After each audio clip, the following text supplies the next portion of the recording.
Meski sampai detik ini masih banyak buzzer-buzzer dan pengamat yang paling tersakiti karena Indonesia bersaing di Piala AFF dengan pemain U22. Namun Coach Shin dan PSSI kayaknya akan lebih fokus untuk persiapan babak round 3 kualifikasi Piala Dunia 2026. Karena bagaimanapun, jika melihat situasi yang ada, peluang kita sangat besar untuk bisa amankan peringkat 3 atau 4, bahkan 2 sekalipun. Meski sampai saat ini Indonesia masih menjadi tim dengan ranking FIFA paling bawah, namun jika melihat 6 pertandingan yang telah dijalani oleh anak asuh Sintayong tersebut, menjadikan timnas Indonesia sebagai salah satu tim paling diwaspadai, terutama tim-tim seperti Australia, Cina, dan juga Bahrain. Apalagi setelah mereka sukses kalahkan Arab Saudi di GBK kemarin, jelas membuat ketiga tim di atas memiliki siasat buruk kepada Indonesia. Sesuatu hal yang kemudian mendapatkan sorotan dari beberapa media Eropa. Karena gimana bisa, tim yang secara peringkat dan pengalaman jauh di bawah bisa segitunya diwaspadai.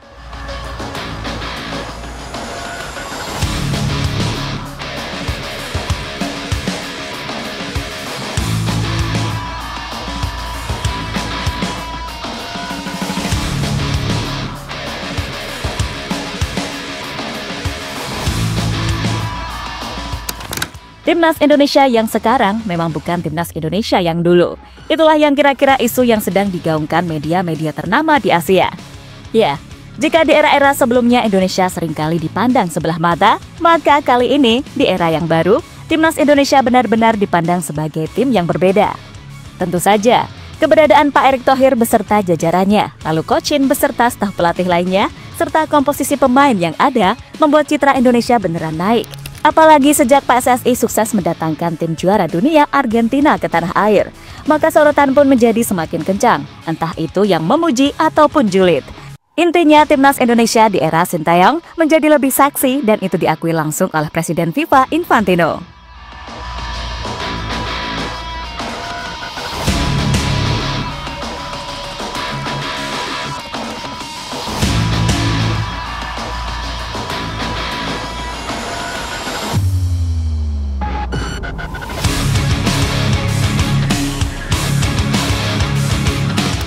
Lebih lanjut, nama timnas Indonesia benar-benar semakin diperhitungkan tatkala mampu tampil bagus di Piala Asia.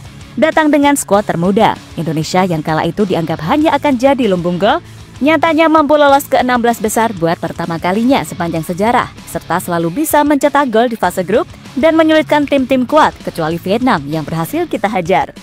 Lalu di Piala Asia U23, Indonesia yang statusnya debutan secara luar biasa mampu tembus ke semifinal. Bahkan ketika itu, Roberto Mancini sampai menyoroti 4 pemain timnas yang dirasa layak berkarir di Italia.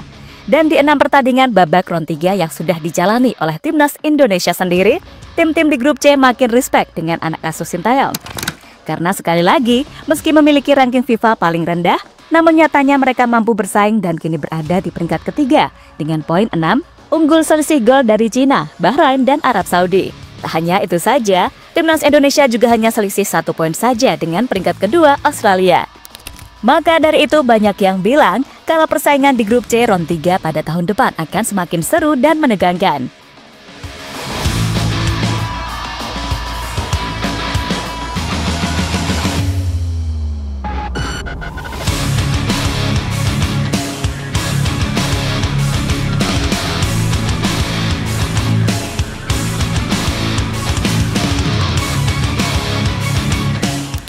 Ya, semula banyak yang menganggap Indonesia hanya akan jadi tim pelengkap. Dan itu memang realita, sebab di atas kertas emang tim Garuda adalah yang paling gak diunggulkan. Dari sisi pengalaman, statusnya debutan. Lalu dari sisi ranking FIFA 133 dunia. Jadi ya, dianggap sebagai tim underdog. Aslinya mah kita warga Indonesia terima-terima aja. Akan tetapi, fakta yang ada, tim-tim di round 3 seolah beneran malah nganggep Indonesia ini tim yang begitu kuat. Di mana mereka sampai menyiapkan sebuah trik khusus untuk mengerjai Indonesia. Seperti Cina yang menjamu Indonesia di kota yang jauh nan dingin seperti Qingdao beberapa waktu yang lalu. Lalu Australia yang berencana melarang supporter Indonesia hadir di bulan Maret mendatang.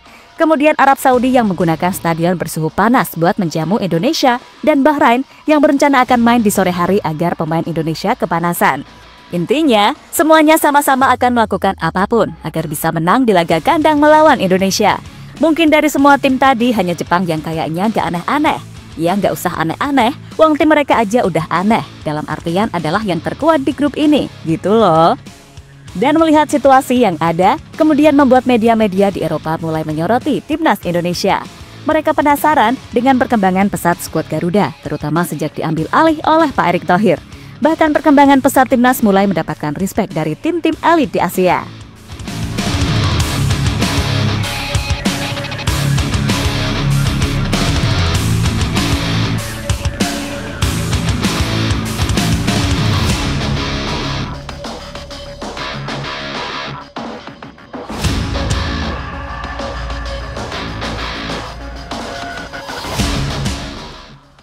Jay Itzes ingin buktikan kepada dunia kalau Indonesia negara besar. Sementara itu, dengan dukungan luar biasa dari fans timnas Indonesia sampai detik ini, serta animo luar biasa yang ia rasakan selama membela timnas Indonesia, membuat Bang Jay ingin sekali membawa timnas Indonesia bermain di Piala Dunia.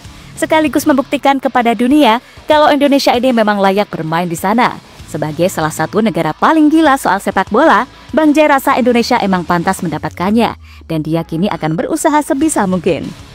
Dari setiap pot ada lawan yang lebih unggul di depan kami. Bagi kami, ini adalah kesempatan baru untuk membawa Indonesia maju lagi. Kami melihatnya sebagai tantangan besar. Tujuan kami jelas, tetapi kita lihat saja sejauh mana kami bisa melangkah, tegas Bang Jay kepada Football Zone.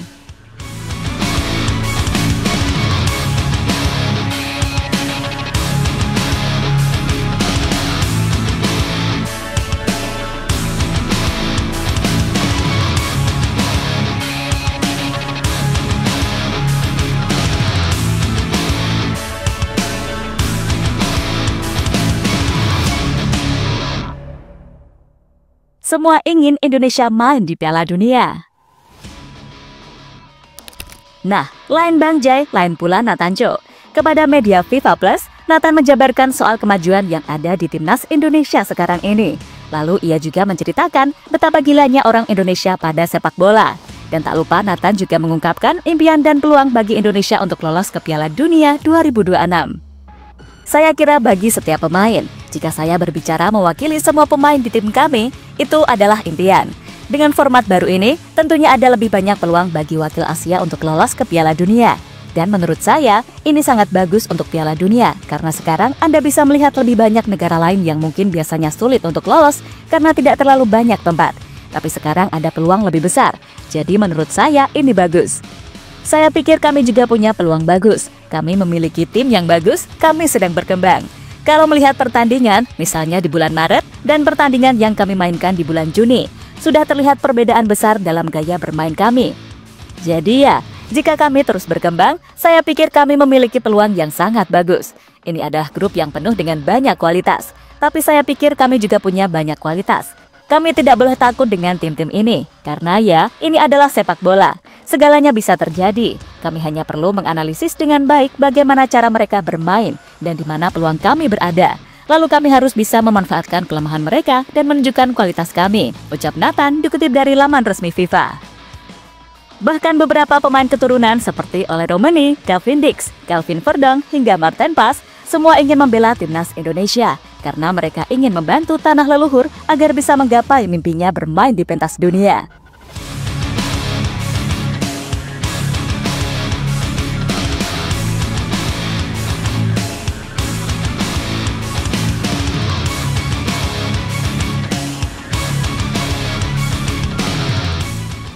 Dan kini, Indonesia punya peluang besar untuk bisa mewujudkan mimpinya tersebut. Meski ada sebagian yang ingin menghancurkan dan memecah belah timnas Indonesia saat ini. Namun Sintayong gak goyah sama sekali. Dia saat ini benar-benar fokus membangun timnas Indonesia agar bisa memaksimalkan 4 laga sisa babak round 3.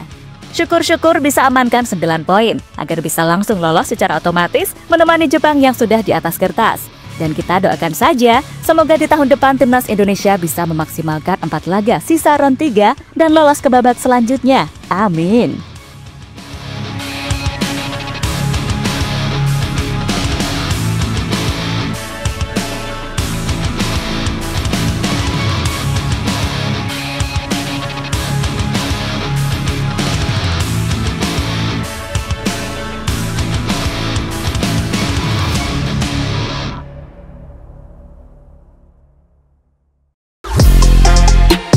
Halo, izin iklan sebentar ya guys. Jadikan ruangmu bernuansa timnas. Temukan beragam poster dinding, sepak bola dan timnas dengan desain menawan, kualitas premium dan harga yang tidak akan menguras kantong. Segera klik link Shopee di deskripsi video ini dan dukung timnas dengan sepenuh hati. Mulai dari dinding rumahmu.